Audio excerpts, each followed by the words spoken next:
Para orarmos, precisamos aprender, em primeiro lugar, a pedir de forma correta.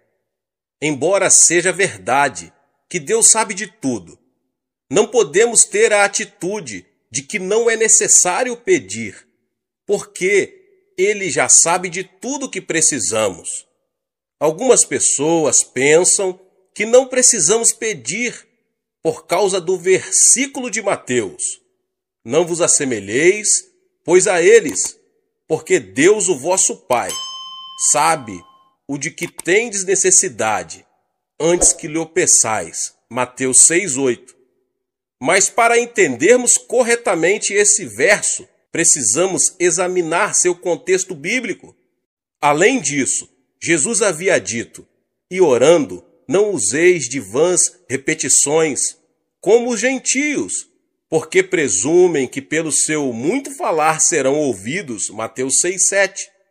Mas aqui, Jesus estava referindo-se à prática de se repetir as orações ritualisticamente. Ele não estava querendo dizer que não se pode pedir. Eu vou lhes explicar mais adiante. Pelo contrário, sua intenção era ensinar-nos a dirigir ao Pai todas as petições que procedem de nossa oração. Dirigir petições a Deus é um aspecto básico da oração. Deus é o nosso Pai, e como Pai, Ele tem prazer em dar bênçãos aos seus filhos. Um filho, dentro de sua família, tem certos direitos. Jesus Cristo, o Filho de Deus, nos assegura: naquele dia, nada me perguntareis. Em verdade vos digo, se pedirdes alguma coisa ao Pai, Ele vô-la concederá em meu nome.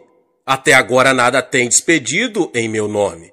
Pedi e recebereis, para que a vossa alegria seja completa. João 16, 23 e 24. E no versículo 27, ele mostra por que isso acontece desse jeito. Porque o próprio Pai vos ama, visto que me tendes amado e tendes crido que eu vim da parte do Pai. O Pai nos ama porque cremos em seu Filho. Portanto, somos participantes da herança do Filho unigênito de Deus. Deus é muito bondoso, meus irmãos e irmãs. Ele quer dar-nos todas as boas coisas, desde que lá peçamos. Ora, se vós, que sois maus, sabem dar boas dádivas aos vossos filhos, quanto mais vosso Pai que estás nos céus dará boas coisas ao que lhe pedirem. Cristo veio a este mundo para proporcionar redenção e restauração ao homem caído. Quando Cristo estava preso na cruz, Deus estava cumprindo as condições necessárias para que a humanidade pudesse voltar a ter comunhão completa com Ele. Paulo disse o seguinte, a saber, que Deus estava em Cristo, reconciliando consigo mesmo o mundo, não imputando aos homens as suas transgressões, e nos confiou a palavra da reconciliação.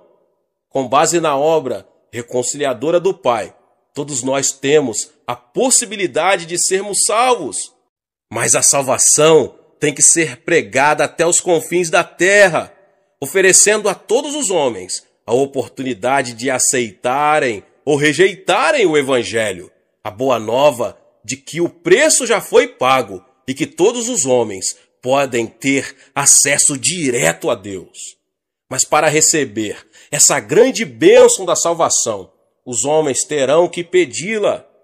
Pelo arrependimento, eles devem pedir a Cristo que lhes perdoem os pecados. Devem pedir a Cristo que entre em seu coração. Embora o dom da salvação esteja à disposição de todos, só podemos apropriarmos dele pedindo.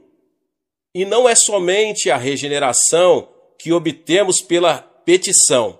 Também a plenitude do Espírito Santo está à nossa disposição, bastando simplesmente que peçamos. Quanto mais o Pai Celestial dará o Espírito Santo àqueles que lhe pedirem, Lucas 11:13. Mas não só o dom da salvação, mas também a plenitude do Espírito Santo e todas as demais bênçãos estão à nossa disposição e podemos obtê-las pela petição em oração. Tiago afirma que Deus não negará a sabedoria a ninguém, mas a dará liberalmente, desde que a peçamos com fé. Podemos obter os dons do Espírito Santo, bastando para isto que os peçamos. Cura, libertação, prosperidade e bênçãos são coisas que todos podemos pedir a Deus. Temos o direito também de orar a Deus por um avivamento.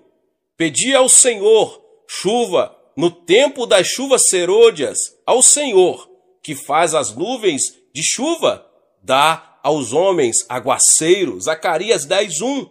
A bênção de Deus pode ser nossa, basta que a peçamos. Podemos receber as bênçãos de Deus, que em Zacarias são tipificadas como chuvas, porque Deus ordenou que as peçamos. Está bem claro que Deus está desejoso de abençoar seus filhos. Contudo, temos que fazer a nossa parte, que é pedir de forma correta. Agora, meus irmãos e irmãs, como funciona essa questão de pedir? Como podemos obter a resposta de nossas petições? Há, contudo, 4 passos. O primeiro passo, temos que pedir com fé. O simples fato de pedir alguma coisa a Deus não é garantia de uma resposta positiva. E tudo quanto pedirdes em oração, crendo, recebereis. Mateus 21:22. O segundo passo, temos que manter um relacionamento com Cristo. Se permanecerdes em mim e as minhas palavras permanecerem em vós, pedireis o que quiseres e vos será feito. João 15:7. Quando permanecemos em oração, desenvolvemos-nos espiritualmente, de modo que os desejos dele passam a ser os nossos. O terceiro passo, temos que ter a motivação correta. Pedis e não recebeis, porque pedis mal, para esbanjardes em vossos prazeres. Tiago 4:3. Sabemos que é desejo de Deus dar-nos boas coisas. Contudo, muito de nossos pedidos são inspirados por puro egoísmo. Deus quer que nossas petições tenham a finalidade de glorificá-lo. O quarto passo é, temos que pedir segundo a vontade de Deus. Será que isso quer dizer que teremos de procurar saber primeiro, antes de orar, se Deus quer que sejamos curados? Não. E é por isso que é tão importante conhecermos as Escrituras. A Bíblia nos diz qual é a vontade de Deus. Mas quando oramos, pedindo algo que Deus já nos prometeu, temos certeza de que oramos segundo a sua vontade. E esta é a confiança que temos para com Ele, que se pedirmos alguma coisa segundo a sua vontade, Ele nos ouve. E se sabemos que Ele nos ouve quanto ao que lhe pedimos, estamos certos de que obtemos os pedidos que lhe temos feito. 1 João 5, 14, 15. Agora, meus irmãos e irmãs, como Deus responde às nossas petições? Deus responde às nossas petições segundo sua maneira própria de ser. Ele não se limita a nos dar exatamente aquilo de que precisamos. Ele nos dá em abundância. E o meu Deus, segundo a sua riqueza em glória, há de suprir em Cristo Jesus cada uma das vossas necessidades. Filipenses 4,19. Os recursos de Deus são ilimitados. Deste modo, Ele supre todas as nossas necessidades. Mas Deus não tem falta de bênçãos. Ele possui um depósito completamente cheio, meus irmãos e irmãs. Só precisamos saber como abrir esse depósito, aprendendo a pedir. Aprendi esses princípios bem no início de meu ministério. Estudei as Escrituras e descobri que Deus é bom. Iniciei meu ministério na região mais pobre da Coreia, numa época de séria depressão econômica em nosso país, logo após a Guerra da Coreia. Aprendi a jejuar, não porque fosse espiritual, mas porque não tinha nada para comer.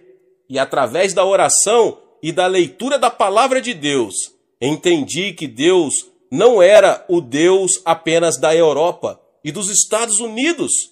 Ele é o Deus de quem quiser aprender a confiar nele.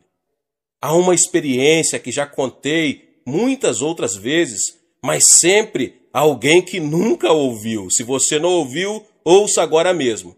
Ela ilustra perfeitamente como podemos obter respostas de oração das mãos de nosso Pai Celestial.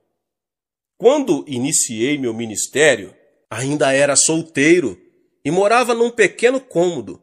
No inverno, eu me protegia do frio, enrolando-me com cobertores, pois não tinha nenhum outro meio de aquecimento. Comecei a pregar a mensagem da abundância de Deus, conforme havia nas Escrituras, e assim me vi num dilema. Se Deus era tão bom, se possuímos tantos e tão vastos recursos, por que eu era tão pobre? É uma pergunta que muitas pessoas estão fazendo, principalmente no país em desenvolvimento. Um dia, percebi que precisava de 3 coisas. Como não tinha um veículo para visitar os membros de minha igreja, precisava de uma bicicleta. Precisava também de uma escrivaninha, pois não tinha onde colocar a Bíblia. E resolvi pedir a Deus uma cadeira também, pois precisava dela para a mesa. Hoje, essas 3 coisas podem parecer insignificantes, mas há mais ou menos 25 anos eram coisas raras em nossa região. Contudo, com toda confiança, pedi a meu Pai Celeste essas 3 coisas, uma cadeira, uma mesa e uma bicicleta. E apresentei essa mesma oração a Deus durante vários meses, achando que se repetisse continuamente, por fim, Ele me ouviria e me atenderia. Mas 6 meses depois, fiquei meio desanimado e fiz uma oração desalentado. Senhor, sei que o tempo não significa nada para ti, e eu preciso muito dessas coisas agora. Talvez o Senhor esteja pensando em demorar mais para atender a minha petição, mas se demorar muito, eu morro e não preciso mais delas. Então, ouvi uma voz suave e tranquila me falando no íntimo. Filho, escutei sua petição desde a primeira vez em que fez, há 6 meses. Então por que não me atendeu? Indaguei. Você me pediu uma bicicleta, não foi? Continuou Deus. Mas existem muitos tipos de bicicletas. Qual delas você quer? Existem também muitos tipos de mesa, feitas de diversos tipos de madeira. Que tipo de mesa você quer? Existem também diversos tipos e modelos de cadeira. Qual tipo de cadeira você quer? E essas palavras que ele me falou naquela noite revolucionaram minha vida. Então resolvi pedir a Deus objetos específicos, uma bicicleta da fabricação americana, que naquela época havia 3 tipos de bicicleta, mas a americana era a de melhor qualidade. Pedi uma escrivaninha de mogno das Filipinas e, por último, pedi uma cadeira. Mas não era uma cadeira qualquer. Queria uma cadeira com rodinhas nos pés, para que pudéssemos girá-la à vontade, como um daqueles grandes empresários. 2 semanas depois, ganhei uma bicicleta americana um pouco usada e fora do filho de um missionário. Depois ganhei a escrivaninha de mogno das Filipinas e a cadeira para fazer jogo com ela. É claro que era uma cadeira giratória. A parte mais interessante dessa experiência ocorreu antes de eu receber estas coisas. Um domingo eu estava pregando sobre Romanos 4,17, como está escrito: por pai de muitas nações te constituí perante aquele no qual creu, o Deus que vivifica os mortos e chama à existência as coisas que não existem. No meio do sermão, eu me ouvi dizer com grande convicção: eu ganhei uma bicicleta, uma escrivaninha e uma cadeira. E em seguida pus-me a descrever cada um desses objetos. Depois do culto, 3 rapazes que hoje estão no ministério me procuraram e perguntaram: Pastor, será que poderíamos ver esses 3 grandes presentes que Deus lhe deu? Era bastante compreensível que eles estivessem curiosos, pois essas coisas eram muito incomuns naquela região.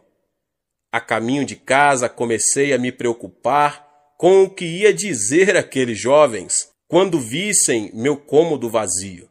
Assim que abri a porta, vi-os correr os olhos pelo aposento desprovido, procurando minha bicicleta, a cadeira e a mesa. Afinal, um deles disse: Pastor, onde estão? Indagou com expressão de espanto. Bem aqui, repliquei, apontando para o meu estômago. Deixe-me explicar fazendo uma pergunta. Continuei calmamente, admirado com minha resposta. Onde você estava antes de nascer? No ventre de minha mãe, respondeu um deles afinal. Certo, exclamei. E você já existia antes de nascer? Indaguei, vendo que um brilho começava a surgir no rosto deles. Já, claro que já existíamos no ventre de nossa mãe. Mas ninguém podia ver vocês, sorri. E eles disse qual era a minha condição naquele momento. Estou grávido também. Estou esperando uma cadeira, uma mesa e uma bicicleta de fabricação americana. Concluí todo orgulhoso, vendo a expressão de surpresa que havia no semblante deles, transformando-se em riso. Ora, pastor, então o senhor está grávido, disseram rindo. Tentei pedir silêncio a eles e que não contassem nada para ninguém, mas uma notícia como essa, um homem grávido, era difícil de manter em segredo. Então se espalhou pelo bairro a notícia de que o pastor da igreja local estava grávido. E quando eu passava, as mulheres olhavam para mim e riam. As criancinhas vinham colocar a mão em meu estômago para ver se sentiam ali a bicicleta. Mas depois, quando Deus me deu esses objetos, então foi minha vez de rir. E desse modo, Deus me ensinou a fazer orações específicas. É assim que se ora em fé. Não faça petições com generalidades. Certifique-se bem do que você precisa e escreva. Depois, ao orar, apresente a Deus aquilo que você deseja com detalhes. Isso feito, passe a dizer que já o recebeu. Talvez não queira dizer em público, mas comece a dar graças a Deus e a confessar que já recebeu a resposta. Lembre-se de que se pedirmos com fé, Deus nos dará o que pedimos. É muito interessante que Deus tenha ensinado isto para um pastor de um pequeno país. Parece que geralmente só os pastores de países do Ocidente falam sobre a abundância das bênçãos de Deus ao atender suas necessidades, mas eu posso testemunhar de que Ele pode fazer o mesmo por qualquer homem ou mulher que lhe o pedir segundo a sua santa palavra. Muitas vezes deixamos que as condições sociais ou econômicas em que vivemos venham a ditar o nível de nossa fé.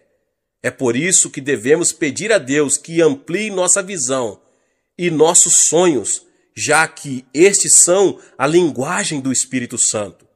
Tendo uma visão mais ampla, poderemos obter maiores bênçãos de Deus. Certa vez, Winston Churchill disse que os grandes homens procedem de grandes países, vivem em épocas de grandes realizações e desempenham grandes tarefas. Em geral, é assim que acontece.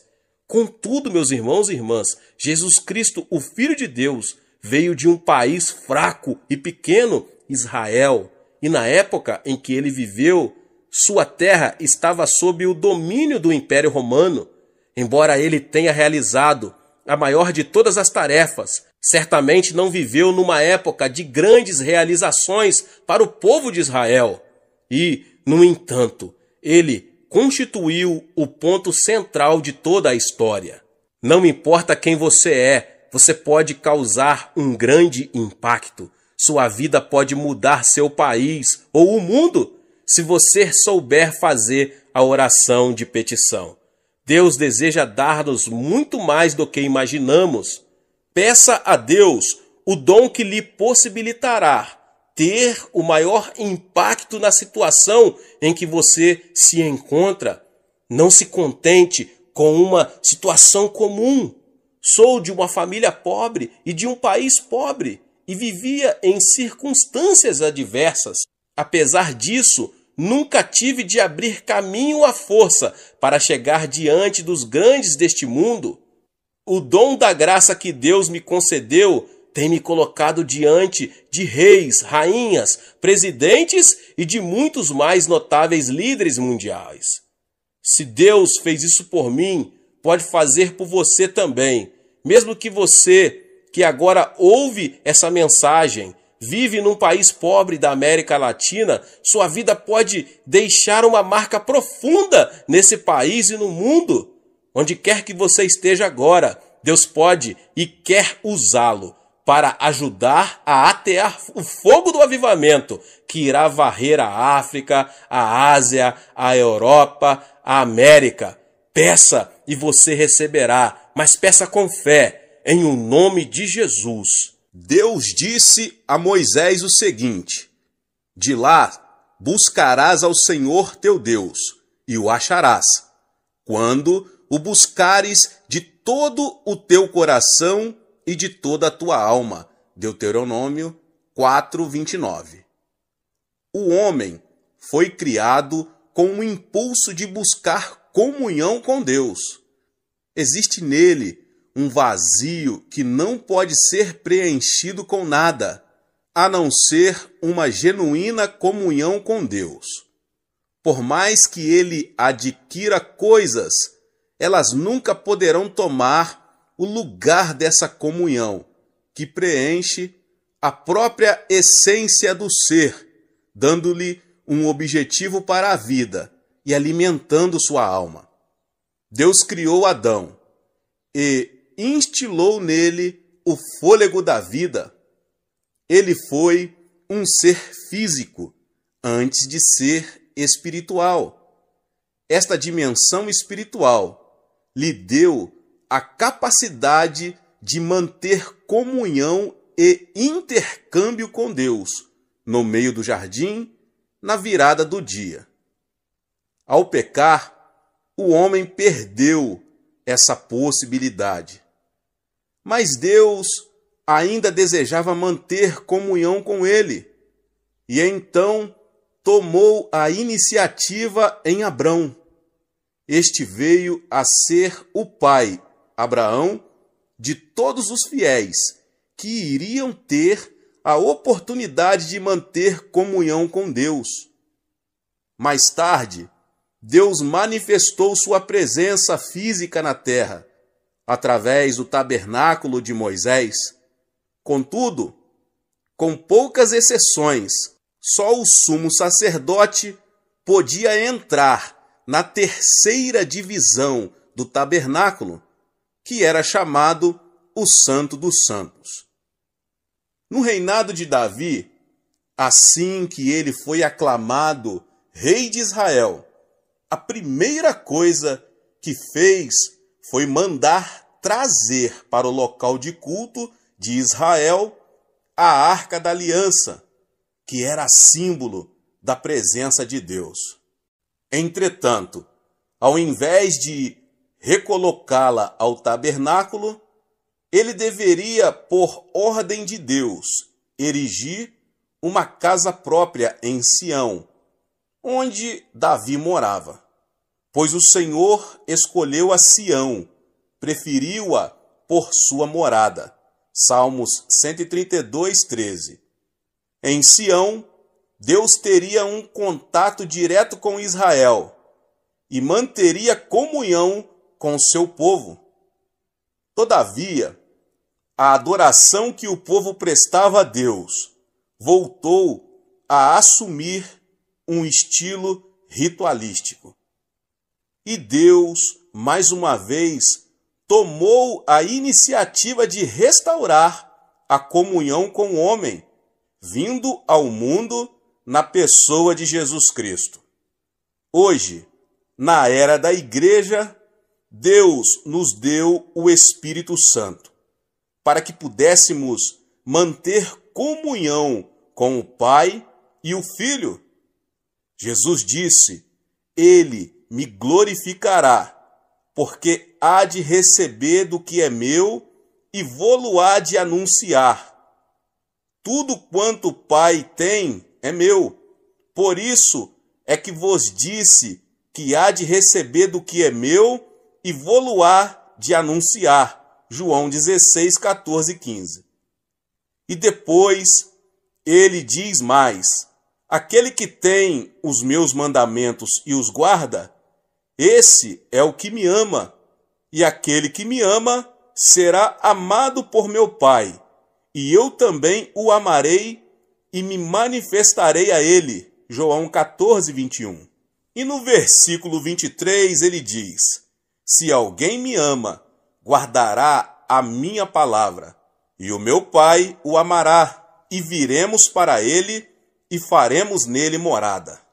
A oração como petição é muito importante para obtermos as coisas de que precisamos. Mas orar não é apenas pedir, é mais que isso. Jesus disse: buscais e achareis. Deus não é um mero depósito de bens, de onde retiramos tudo o que precisamos, por mais nobre que seja a nossa motivação. Ele é um ser vivo que deseja manter comunhão conosco. Mas vem a hora, e já chegou, em que os verdadeiros adoradores adorarão o Pai em espírito e em verdade, porque são estes que o Pai procura para seus adoradores. João 4, 23. Portanto, o outro nível de oração, que vem depois da oração de petição, é buscar. Isso não implica supressão da petição. O maior não suprime o menor, mas o menor está sempre incluído no maior. O apóstolo Paulo levou uma vida de oração e comunhão com Cristo. Ele dá o seguinte testemunho à igreja de Filipos: mas o que para mim era lucro, isto considerei perda por causa de Cristo. Sim, deveras considero tudo como perda, por causa da sublimidade do conhecimento de Cristo Jesus, meu Senhor, por amor do qual perdi todas as coisas e as considero como refúgio para ganhar a Cristo. Filipenses 3, 7 e 8. Como é que Paulo pôde ganhar a Cristo? Sabemos que a salvação é um dom de Deus, pela graça, mediante a fé. O que Paulo está dizendo neste texto não é que faz isso para ganhar a salvação, mas ele se refere a uma profunda comunhão com Cristo. Esse nível de comunhão não se consegue por acaso. Tem que ser buscado e, por isso, exige esforço da nossa parte. O que Paulo recebeu com esse tipo de oração? Ele responde a essa pergunta no verso 10. Para o conhecer e o poder da sua ressurreição e a comunhão dos seus sofrimentos, conformando-me com ele na sua morte. E depois prossigo para o alvo, para o prêmio da soberana vocação de Deus em Cristo Jesus. E no versículo 15, ele apresenta um desafio a todos nós. Todos, pois, que somos perfeitos, tenhamos este sentimento. Neste último versículo, o apóstolo revela que o sinal de que uma pessoa atingiu maturidade espiritual é o desejo de chegar a um nível espiritual no qual tenha uma comunhão íntima com Cristo. Deus é amor.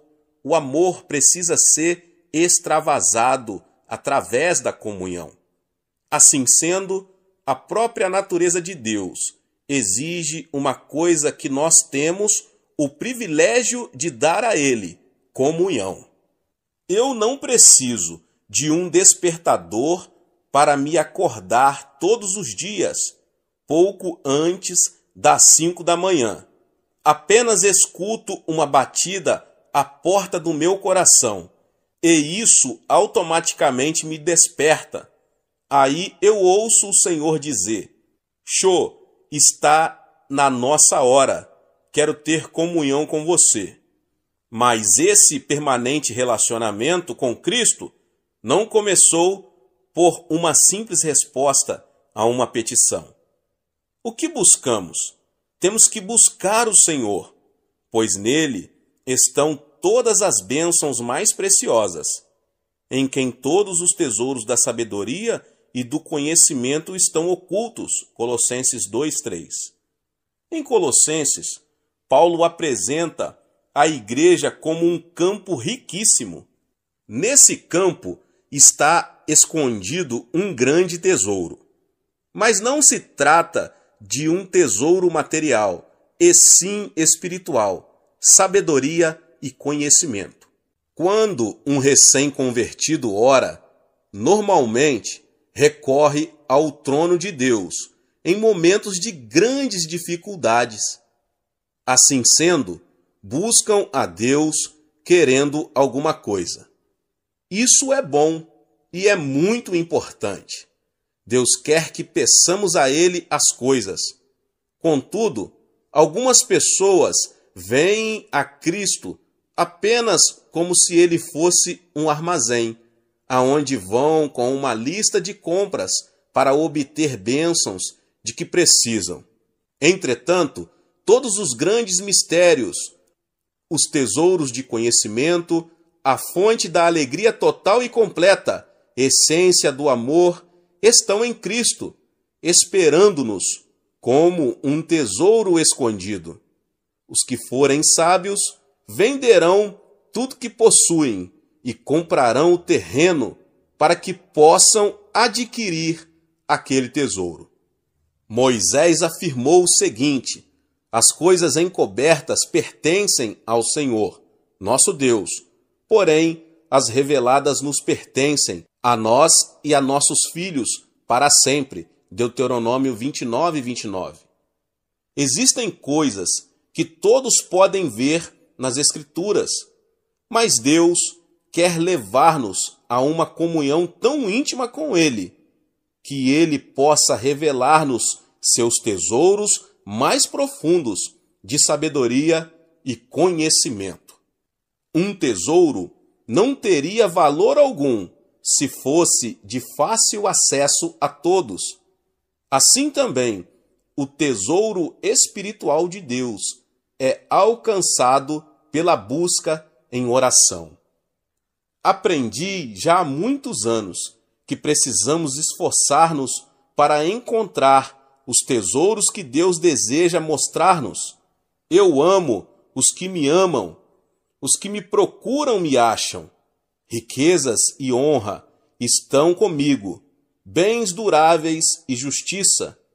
Melhor é o meu fruto do que o ouro refinado, e o meu rendimento melhor do que a prata escolhida. Provérbios 8, 17 ao 19. O crente preguiçoso não se dispõe a buscar e nunca penetra na plenitude das bênçãos que Deus deseja que ele receba. Para se viver à porta da casa do Senhor, é preciso muita disciplina e esforço. Lembre-se de que hoje sou pastor da maior igreja do mundo, com mais de 400 mil membros. Sou um homem extremamente atarefado. E porque é grande o número de pessoas que vêm à nossa igreja? Será por causa do sistema de grupos, grupo familiar ou células? Embora esse sistema seja um meio muito eficaz, pelo qual a maioria dos membros da nossa igreja veio ao conhecimento de Cristo, não é a principal razão pela qual milhares de pessoas esperam em fila no domingo para conseguir lugar em um dos 7 cultos de nossa igreja. Elas vêm aqui para se alimentarem da carne da palavra de Deus. E de onde recebo minhas mensagens? Recebo-as do meu Senhor, em oração e íntima comunhão e união com Ele. Todos os crentes sábios devem ter como imperativo para a sua vida as seguintes palavras: ouvi o ensino, sede sábios e não o rejeiteis. Feliz o homem que me dá ouvidos, velando dia a dia as minhas portas, esperando as ombreiras da minha estrada. Porque o que me acha a vida e alcança favor do Senhor. Provérbios 8, 33 ao 35. Se você não possui uma vida espiritual vibrante, é que ainda não aprendeu a buscar o Senhor. Se ao estudar a palavra de Deus, não recebe novas revelações da realidade espiritual, então é possível que ainda não tenha entrado na segunda fase da oração: buscai e achareis. Embora orar seja apresentar petições a Deus e buscá-lo numa dimensão de profunda comunhão, também é interceder junto a Ele no Espírito Santo. Então, a oração de intercessão é o terceiro nível de oração, no qual participamos da compaixão de Cristo por uma pessoa, uma circunstância, uma necessidade em alguma parte do mundo. A intercessão é o tipo de oração pelo qual podemos tornar-nos participantes dos sofrimentos de Cristo. Quando oro no Espírito Santo, sei que algumas dessas orações têm como objetivo pessoas e circunstâncias de outras partes do mundo. Posso não conhecer com exatidão os detalhes do problema, mas Ele conhece e me usa para orar até o fim, até eu ficar sabendo que Deus já atendeu a petição.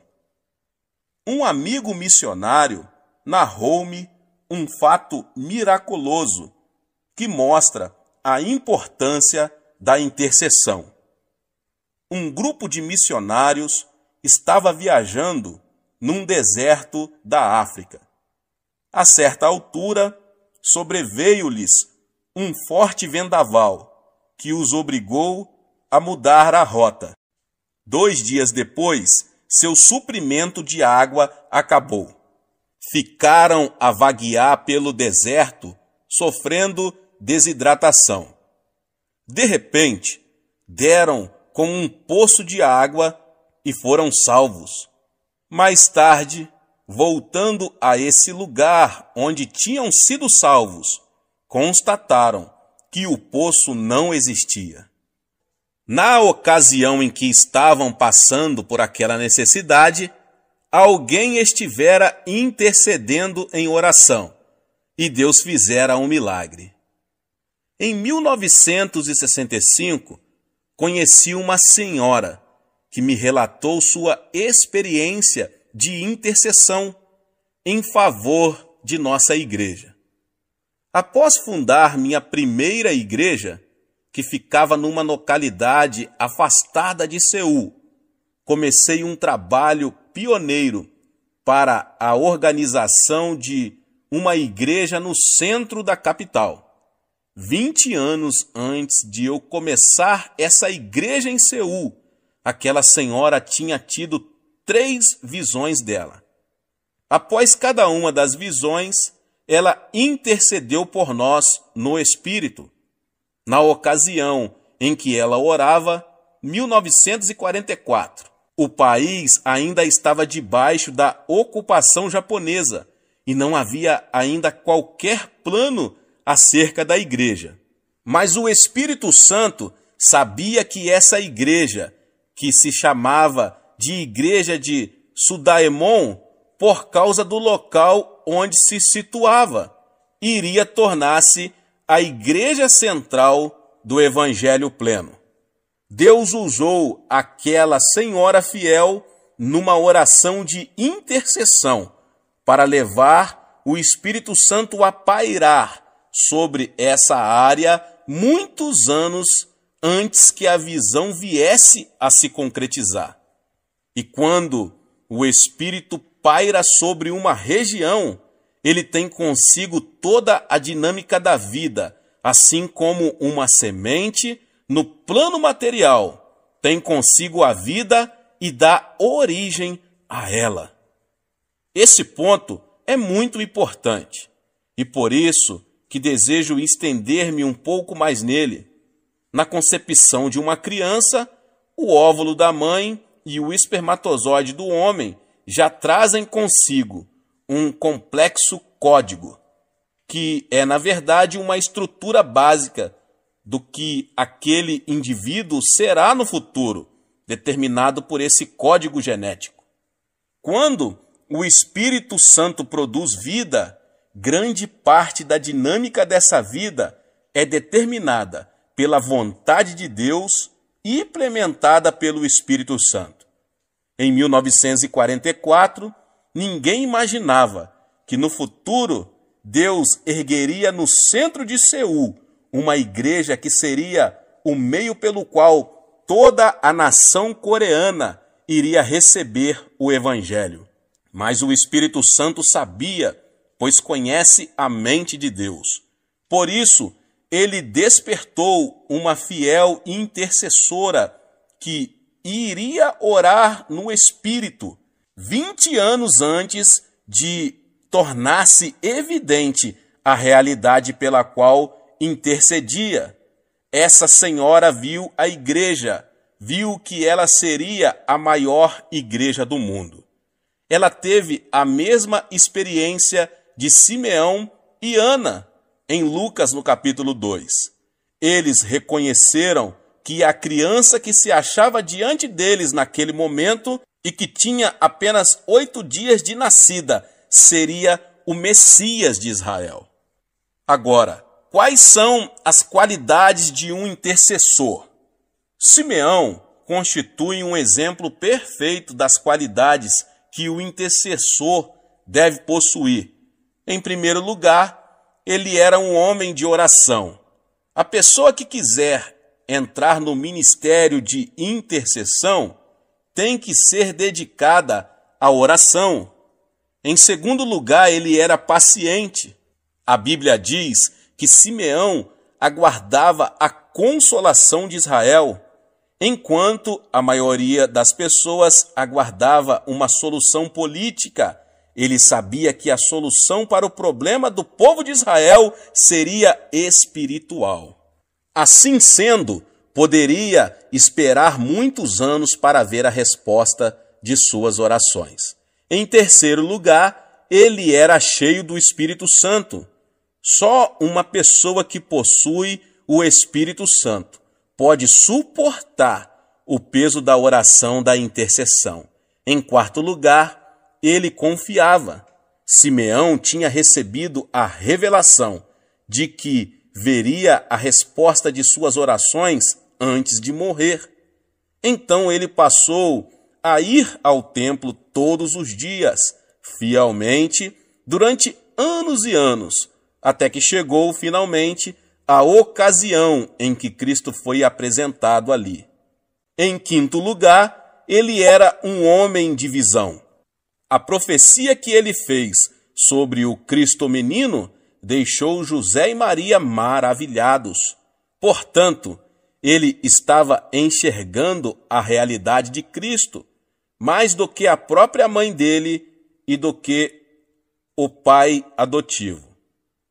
Antes do nascimento de Cristo, o Espírito Santo tinha levantado 2 intercessores fiéis. Eles passaram muitas horas jejuando e orando sobre a vinda do Messias. E Deus permitiu que vivessem até ver a resposta de suas petições. Desse modo, seu ministério de intercessão foi registrado para sempre nas Escrituras. A oração de intercessão é necessária para o cumprimento da vontade de Deus. Isso não quer dizer que Deus seja capaz de realizar sua vontade sozinho, mas Ele resolveu incluir nossa participação na realização dela. Assim sendo, aqueles que assumem um ministério de intercessão, na verdade, se tornam partes integrantes da realização dos planos e propósitos de Deus. Agora, por que a intercessão é necessária? Antes de analisarmos a necessidade da intercessão, devemos ver o que nós, discípulos de Cristo, somos nessa terra. Nós somos o sal da terra. Mateus 5,13. O sal dá sabor aos alimentos, aos quais é adicionado. Jó disse o seguinte: comer-se-á sem sal o que é insípido? Jó 6,6. A igreja deve ter na terra a mesma função do sal. Nossa presença na terra impede que Deus destrua este mundo pecaminoso, como destruiu Sodoma e Gomorra. Assim, Ele coloca sobre nós a responsabilidade do retardamento do juízo final, dando mais tempo aos homens para que aceitem ou rejeitem a Jesus Cristo como Salvador. Da mesma forma, somos embaixadores de Cristo. Assim, somos enviados como representantes oficiais de nosso governo, o Reino de Deus, para apresentar seus interesses em um país estrangeiro. Quando 2 governos estão em guerra, a primeira coisa que fazem é retirar seus embaixadores. Portanto, o fato de permanecermos nesta terra significa que Deus ainda está suportando o pecado do mundo e ainda há tempo para se pregar o Evangelho. Mas o sal também restringe o processo da deterioração. Antes de existirem geladeiras, as pessoas que viajavam também tinham que cobrir de sal a carne que levavam, para que ela não se estragasse. O espírito do anticristo já está em operação na terra desde o 1º século. João escreveu o seguinte: e todo espírito que não confessa a Jesus não procede de Deus. Pelo contrário, este é o espírito do anticristo, a respeito do qual tendes ouvido que vem, e presentemente já está no mundo. Filhinhos, vós sois de Deus, e tendes vencido os falsos profetas, porque maior é aquele que está em vós do que aquele que está no mundo. 1 João 4, 3 e 4. O espírito do anticristo, que é o espírito do desrespeito às leis, está operando com uma influência cada vez maior no mundo. Eventualmente, esse espírito produzirá o anticristo em pessoa. Por meio da igreja, o Espírito Santo está detendo essas forças contrárias a Deus, até que essa força positiva seja removida da terra. À medida que vamos amadurecendo no cristianismo, começamos a compreender que ser crente não é apenas um privilégio, mas também constitui uma responsabilidade. E sendo a principal barreira que impede a expansão da influência de Satanás no mundo, precisamos entender bem a importância da oração de intercessão. Se não entendermos claramente nossa condição de sal da terra e, por negligência, permitimos que o mal assuma o controle das circunstâncias naturais prevalentes em nosso país, então o sal terá perdido seu sabor. Naquela ocasião, Jesus disse: para nada mais presta, senão para ser lançado e ser pisado pelos homens. Nós fomos chamados por Deus também para sermos um reino de sacerdotes. E como corpo sacerdotal de reis, recebemos a autoridade. A tarefa do sacerdote do Antigo Testamento era interceder pelo seu povo diante do propiciatório. Assim também, em nossas orações de intercessão, exercemos nosso papel de sacerdotes do Novo Testamento, tomando posição na brecha, clamando pelas necessidades do povo de Deus. Deus determinou que seus filhos governem conjuntamente com Cristo. Ele não governa sobre nós, eximindo-nos de responsabilidades, mas ele nos delegou a autoridade para assisti-lo em seu governo na terra. E pôs todas as coisas debaixo dos pés, e para ser o cabeça sobre todas as coisas, o deu à igreja, a qual é o seu corpo, a plenitude daquele que a tudo enche todas as coisas. Efésios 1, 22 e 23. E no capítulo 2, Paulo amplia sua explanação de nosso papel como governantes, e juntamente com ele nos ressuscitou e nos fez assentar nos lugares celestiais em Cristo Jesus. No exercício da autoridade espiritual, o conhecimento e sabedoria humanos que possuímos são vivificados pelo Espírito Santo, mas possuímos também conhecimento espiritual, que ultrapassa nosso conhecimento natural. Esse tipo de conhecimento nos é dado pelo Espírito Santo. O texto do Antigo Testamento mais citado no Novo é o Salmo 110. Vamos analisar atentamente este salmo para vermos como nossa autoridade pode ser empregada na oração de intercessão. Disse o Senhor ao meu Senhor: assenta-te à minha direita, até que eu ponha os teus inimigos debaixo dos teus pés.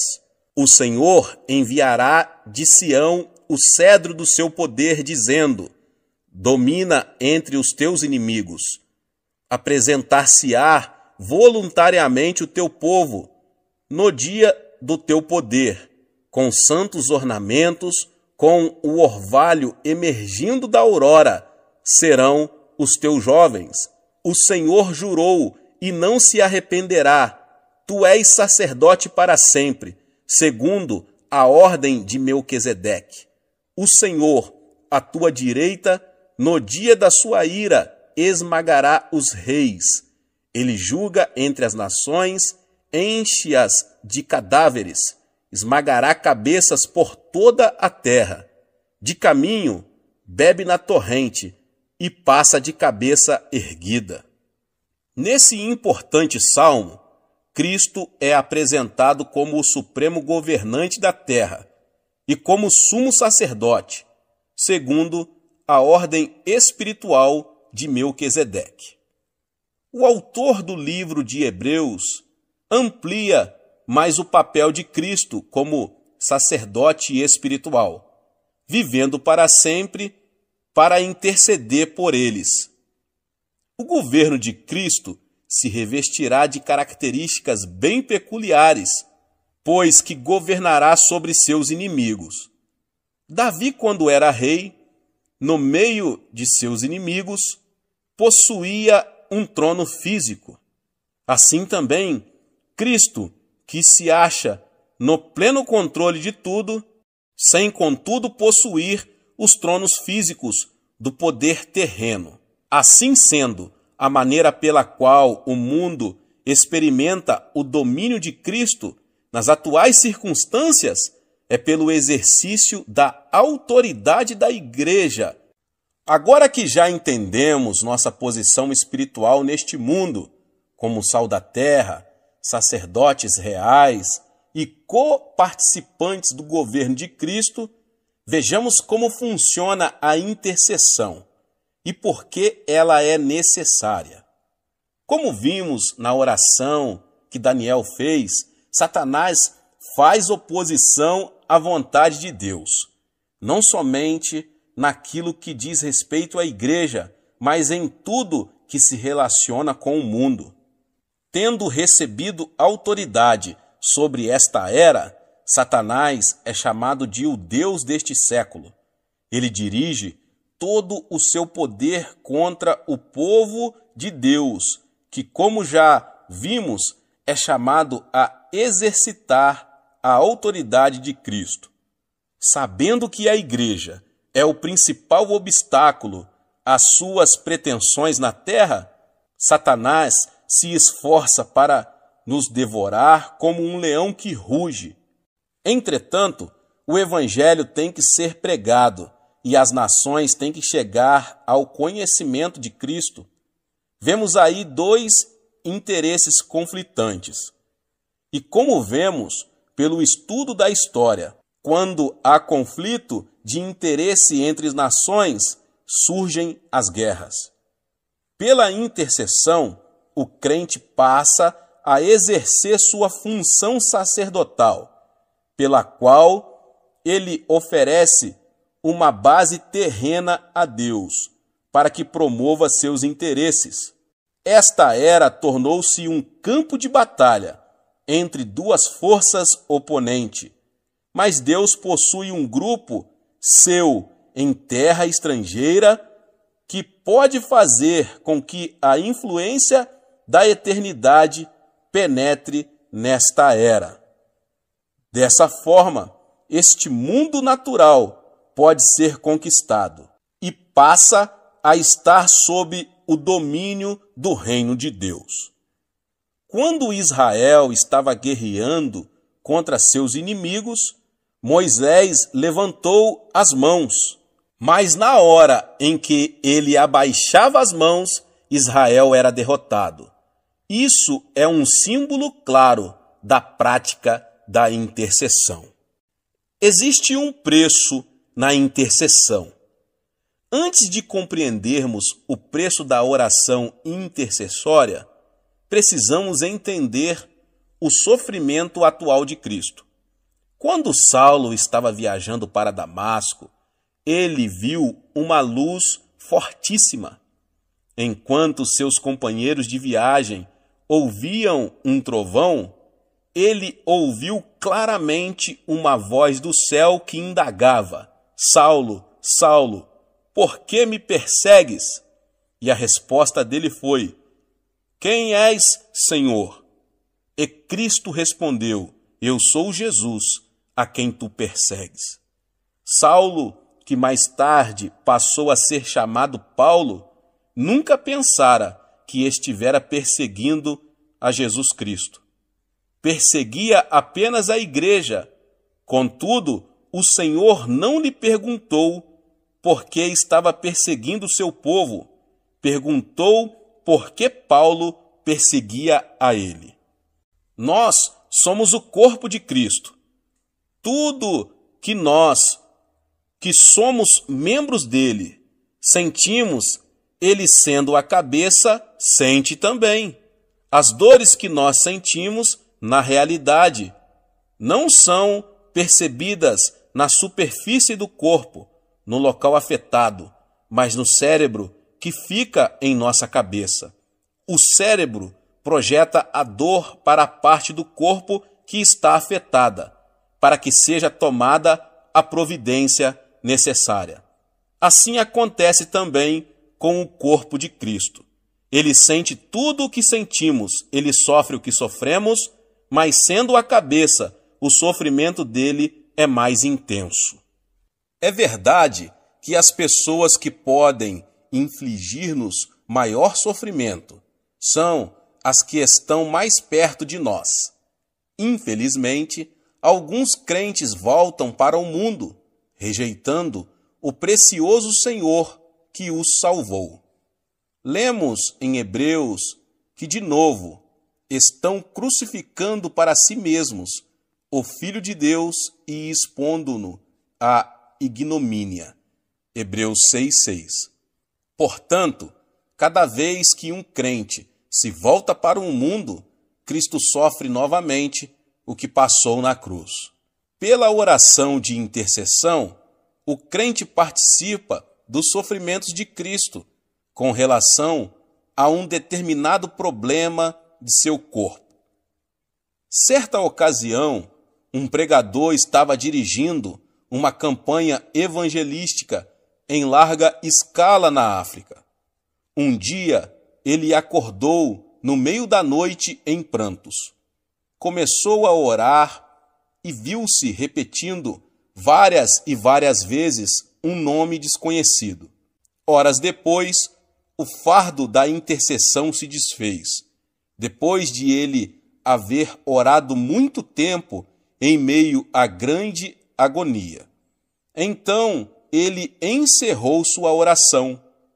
No dia seguinte, ele viu nos jornais um relato muito estranho. Naquela noite, um povoado, cujos habitantes eram cristãos, tinha sido massacrado. O nome do povoado era o mesmo que ele estivera falando na noite anterior, e pelo qual chorava. Cristo sofrera a dor de seu povo, mas encontrara alguém que estava disposto a participar de seu sofrimento e de interceder no Espírito. Paulo escreveu o seguinte: para o conhecer e o poder da sua ressurreição e a comunhão dos seus sofrimentos. Filipenses 3,10. Nesse versículo, Paulo demonstra que não apenas quer gozar do poder da ressurreição de Cristo, mas também está disposto a ter comunhão com ele em seus sofrimentos.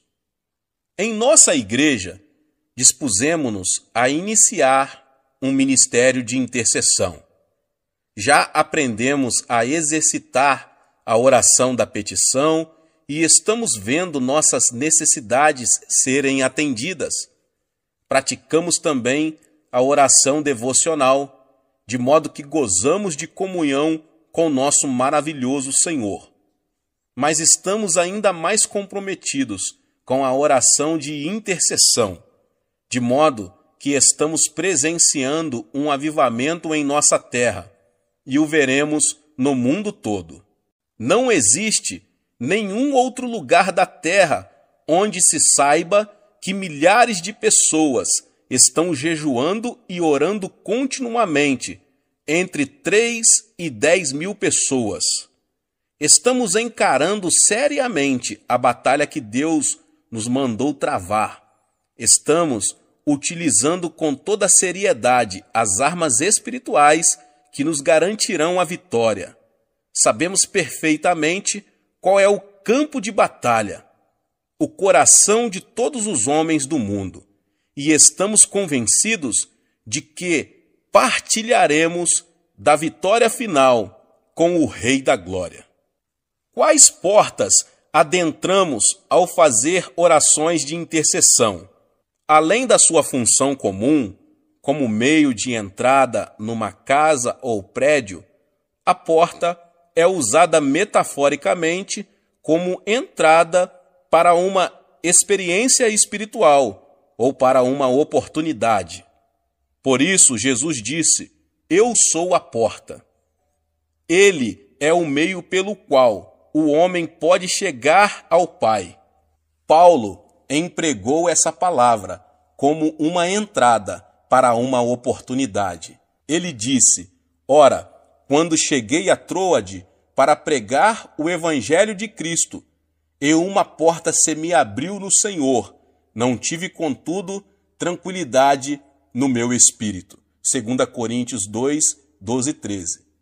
Escrevendo à igreja de Filadélfia, João relata esta revelação de Cristo: conheço as tuas obras, eis que tenho posto diante de ti uma porta aberta, a qual ninguém pode fechar. Apocalipse 3:8. Mas a porta não é apenas um símbolo de oportunidade para se pregar o evangelho de Jesus a uma comunidade. É também uma oportunidade para uma pessoa, como diz o Senhor: eis que estou à porta e bato. Se alguém ouvir a minha voz e abrir a porta, entrarei em sua casa e cearei com ele e ele comigo. Apocalipse 3:20. Existem portas de acesso às nações e grupos étnicos que podem ser abertas. Assim que ela se abre, essas pessoas podem receber fé e crer. Ali chegados, reunida a igreja, relataram quantas coisas fizera Deus com eles e como abrira aos gentios a porta da fé. Atos 14:27. Entrar numa dessas portas de oportunidade implica enfrentar oposição espiritual por parte dos principados e potestades que impedem que as nações recebam o evangelho e o aceitem. Porque uma porta grande e oportuna para o trabalho se me abriu, e há muitos adversários. 1 Coríntios 16:9. Somente o Senhor Jesus Cristo pode abrir uma porta que está fechada para o evangelho. Ora, quando cheguei a Troade para pregar o evangelho de Cristo, e uma porta se me abriu no Senhor. 2 Coríntios 2:12. Como podemos conseguir que se abram as portas da fé e da oportunidade? Já vimos que é Cristo quem abre essas portas. Contudo, Deus nos tornou membros do corpo dele. Isso significa que a cabeça tomou a deliberação de atuar na terra através de seu corpo. Assim, é necessário que utilizemos as armas da oração intercessória para resistirmos às forças espirituais que estão mantendo essas portas fechadas. Logo que as orações rompem essa barreira, Cristo pode abrir a porta e toda uma cidade, nação ou raça pode ser salva. Paulo confirma isso quando diz: suplicai ao mesmo tempo também por nós, para que Deus nos abra a porta à palavra, a fim de falarmos do mistério de Cristo, pelo qual também estou algemado, para que eu o manifeste como devo fazer. Colossenses 4:3 e 4. E Cristo não quer abrir apenas as portas da oportunidade para que o seu povo possa pregar o evangelho. Existem portas de revelação e conhecimento que também podem ser abertas. Jesus repetiu muitas vezes a seguinte frase: quem tem ouvidos, ouça. Essa afirmação, dirigida às igrejas do Apocalipse, nos capítulos 2 e 3, nos mostra que muitas vezes não entendemos o que ouvimos. É preciso que a porta do entendimento seja aberta para que nossa mente compreenda o que Deus deseja revelar-nos.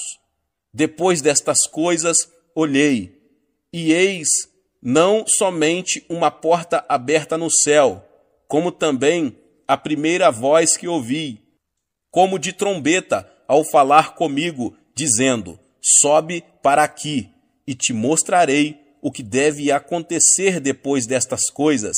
Imediatamente eu me achei em espírito. Apocalipse 4:1 e 2.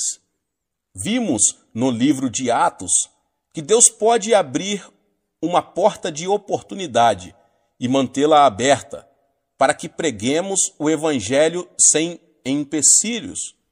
Paulo tinha sido acusado formalmente e conduzido a Roma que naquela época era o centro da pecaminosidade. Ele orou e pediu a outros que intercedessem por ele.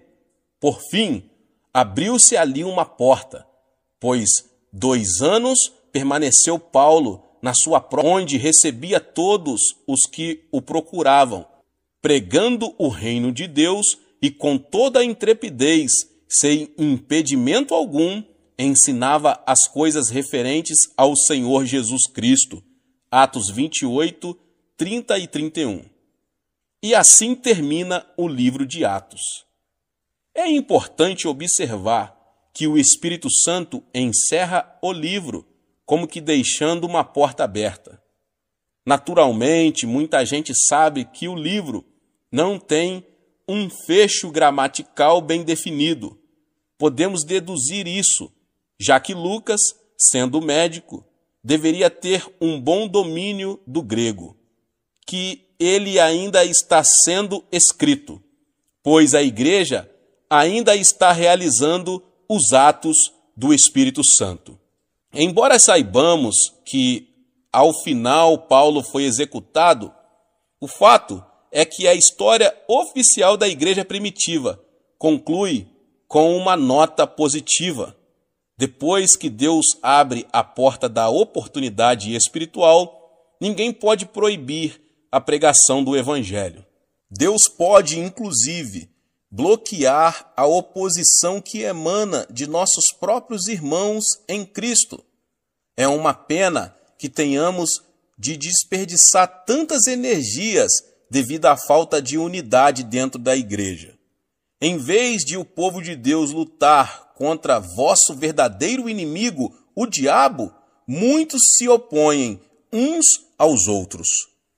Contudo, pode haver uma porta aberta que atue de forma de bloqueio para a oposição que brota de dentro. Paulo experimentou isso em Atos 28. Então, eles disseram: nós não recebemos da Judéia nenhuma carta que te dissesse respeito. Também não veio qualquer dos irmãos que nos anunciasse ou dissesse de ti mal algum. Portanto, está claro que o que os crentes do mundo inteiro precisam entender e começar a fazer é atuar nesse terceiro nível da oração, a intercessão. Bata e a porta se abrirá.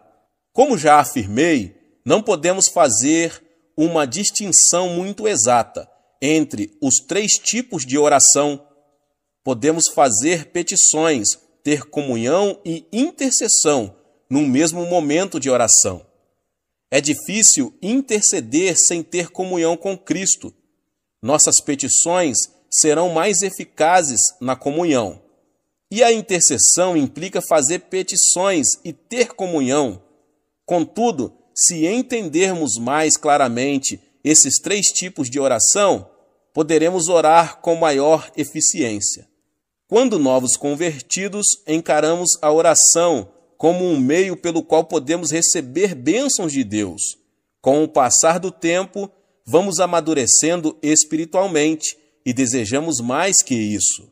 Agora, nossa experiência já não possui mais aquele forte sabor de novidade e podemos até pensar que estamos nos afastando da fé. O que está acontecendo, na verdade, é que estamos sendo desmamados e já nos encontramos preparados para ingerir alimento sólido. É então que precisamos passar a ter comunhão espiritual com Cristo através da obra do Espírito Santo. Assim, quem tem início o nosso relacionamento pessoal com Cristo, começamos a ter o mesmo sentimento que Ele. Não podemos mais permitir que as coisas continuem do mesmo jeito de antes. E por isso nos apresentamos voluntariamente para fazer parte do exército da oração. Davi proferiu a seguinte profecia: apresentar-se-á voluntariamente o teu povo no dia do teu poder. Muitos perguntam por que estamos gozando de um avivamento contínuo aqui na Coreia. Nós nos dispusemos voluntariamente a orar até que o evangelho seja pregado no mundo todo, e as portas irão se abrindo à medida que as forças espirituais do mal forem sendo imobilizadas em nome de Jesus. Deus abençoe a sua vida, você que ouviu essa palavra. Talvez você chegou aqui pela primeira vez e ainda não é inscrito no canal. Se inscreva no canal e ative o sininho das notificações. Todos os dias são postados vídeos abençoados aqui no canal para te abençoar. Deixe também um seu like e não esqueça de compartilhar este vídeo, esta palavra, com mais pessoas. Nos vemos nos próximos vídeos. Amém!